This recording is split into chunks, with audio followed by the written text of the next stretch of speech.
بسم اللہ الرحمن الرحیم۔ سامعین و ناظرین، کیسے ہیں آپ؟ امید ہے آپ سب ٹھیک ٹھاک ہوں گے۔ آج ہم آپ کے ساتھ حضرت علی المرتضیٰ رضی اللہ تعالیٰ عنہما کا ایک واقعہ شیئر کرنے جا رہے ہیں، جسے سن کر امید ہے آپ کا ایمان تازہ ہو جائے گا۔ ناظرین محترم، کیا کبھی آپ کے ساتھ ایسا ہوا کہ کسی محفل میں 3 بندوں نے آپ سے باری باری ایک ہی سوال پوچھا ہو اور آپ نے ہر بندے کو مختلف جواب دیا ہو، جبکہ اس کا مطلب اور معنی وہی رہا ہو؟ امید ہے آپ کے ساتھ ایسا کبھی نہیں ہوا ہوگا، لیکن حضرت علی رضی اللہ تعالیٰ عنہما کے ساتھ ایسا ہی ایک واقعہ پیش آیا ہے، جو کہ ہم آپ کے گوش گزار کرنے جا رہے ہیں۔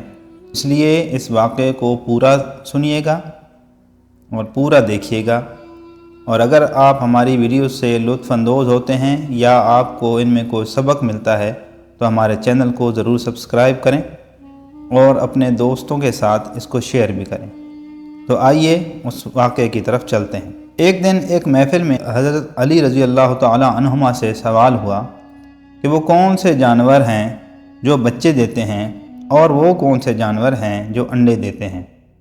امام علی علیہ السلام نے جواب دیا کہ جن کے کان اندر ہیں وہ انڈے دیتے ہیں اور جن کے کان باہر ہیں وہ بچے دیتے ہیں۔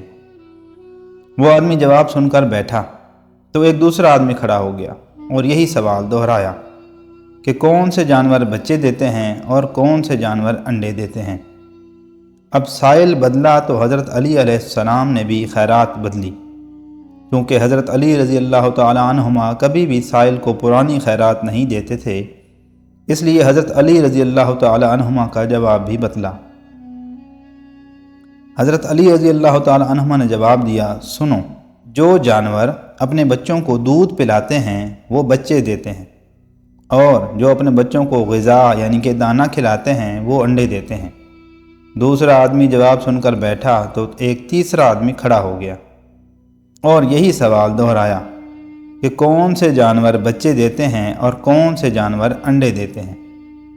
حضرت علی رضی اللہ تعالیٰ عنہما مسکرائے اور کہا، تیرے لیے بھی نیا جواب ہے، سن، جو اپنی غذا کو چبا کر کھاتے ہیں وہ بچے دیتے ہیں، اور جو اپنی غذا کو صرف نگلتے ہیں وہ انڈے دیتے ہیں۔ مجمع پر حیرانی چھائی اور ہر کوئی خاموش ہو گیا۔ حضرت علی رضی اللہ تعالیٰ عنہما نے فرمایا، خاموش کیوں ہو گئے؟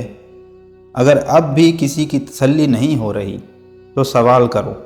میں ابو طالب کا بیٹا علی تمہیں قیامت تک دعوت دیتا ہوں، تم یہی سوال دہراتے رہو، میں ہر دفعہ تمہیں نیا جواب دیتا رہوں گا۔ سبحان اللہ۔ تو سامعین، آپ نے جیسے کہ دیکھا، حضرت علی رضی اللہ تعالیٰ عنہما جنہیں علم کا دروازہ کہا جاتا ہے، ان کو علم کا دروازہ کیوں کہا جاتا ہے؟ جنہوں نے ایک ہی سوال کے 3 مختلف جواب دے دیے اور ان کا مطلب بھی یعنی کہ معنی بھی مختلف نہ تھا۔ اگر آپ کو اس واقعے سے کچھ سیکھنے کو ملا تو ہمارے چینل کو سبسکرائب ضرور کیجیے گا، اور ملیں گے اپنے اگلے کسی سبق آموز واقعے میں۔ تب تک کے لیے اللہ حافظ۔